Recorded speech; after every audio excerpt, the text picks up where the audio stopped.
दोस्तों, हाड़ मांस को कपा देने वाली शीत लहरी और ठंड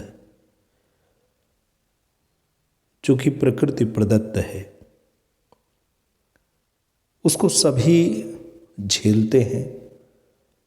चाहे वो जीव हों, चाहे वनस्पतियां हों, चाहे वृक्ष हों। वृक्षों का तो दोस्तों ये हाल होता है कि वृक्ष की जो पत्तियां हैं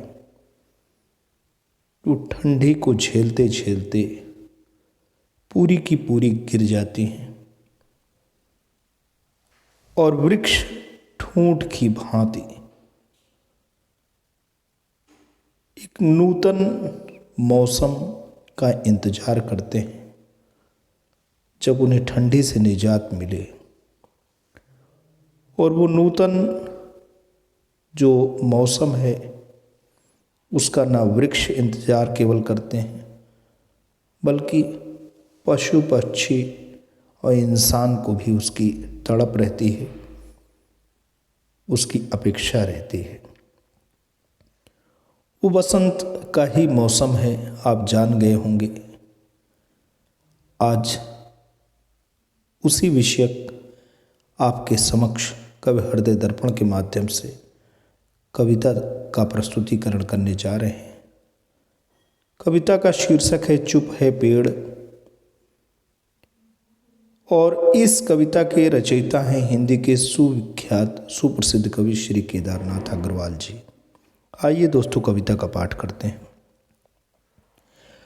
चुप है पेड़ और चुप है पेड़ की बाह पर बैठी चिड़िया। चुप है पेड़ और चुप है पेड़ की बाह पर बैठी चिड़िया। चुप्पी पर्याय नहीं होती बसंत का फूल मौसम बुलाने के लिए। चुप है पेड़ और चुप है पेड़ की बाह पर बैठी चिड़िया। चुप्पी पर्याय नहीं होती बसंत का फूल मौसम बुलाने के लिए।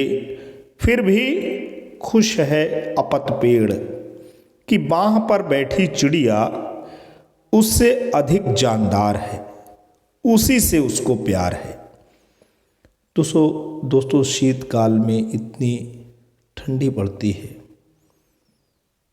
कि वृक्षों की पत्तियां पूरी तरीके से झड़ जाती हैं और वृक्ष एकदम निस्तेज, निर्जीव और नग्न स्थिति में उनका चित्र होता है, उनका चेहरा होता है। बेजान सी जान पड़ती है शरीर, उसकी काया।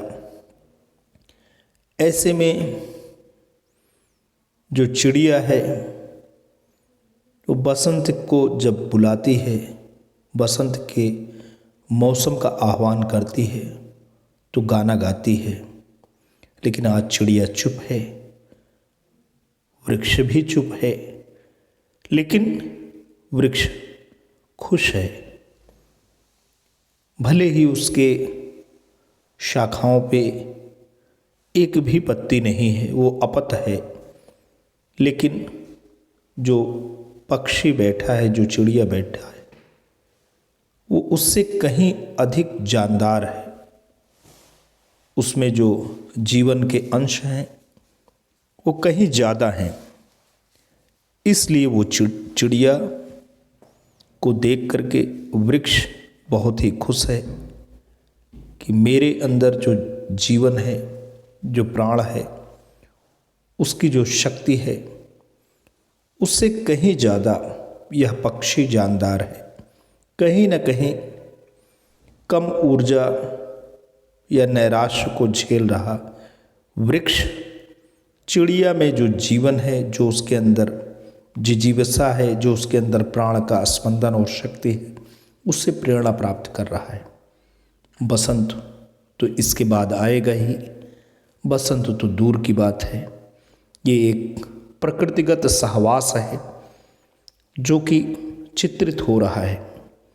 जीवन में जरूरी नहीं कि हम ऊर्जावान हों, कभी कभी सामने वाले की ऊर्जा से ही हमें खुश होना होता है और खुश होना भी चाहिए। ये कविता हमें ये संदेश देती है कि संसार में पूर्णता जैसी बात नहीं है, संसार में समता जैसी बात नहीं है। कभी कभी ऐसी भी बातें होती हैं कि कोई भी सक्षम होते हुए भी उसमें भगवत कृपा या ईश्वरी कृपा नहीं हो पाती है, तो ऊर्जा का जो प्रवाह दिखना चाहिए उसमें नहीं दिख पाता। ऐसी स्थिति में जो सामने की ऊर्जा है उसी का सम्मान करना चाहिए, उसी से खुश रहना चाहिए, उसी को अपनी ही ऊर्जा मानना चाहिए। तो दोस्तों आज के लिए इतना ही। इस संदेश को आप तक कवि हृदय दर्पण के माध्यम से पहुंचाया। आशा करता हूं आपको ये संदेश समझ में आया। यदि समझ में आया है तो इस रचना को, प्रस्तुतिकरण को अपनी पसंदगी का चिन्ह जरूर अंकित करके लाइक करें, और चैनल पर नए हैं, पहली बार विजिट कर रहे हैं तो प्लीज़ सब्सक्राइब करें। जल्द आपके समक्ष एक नई अजर अमर रचना के साथ पुनः हाजिर होंगे।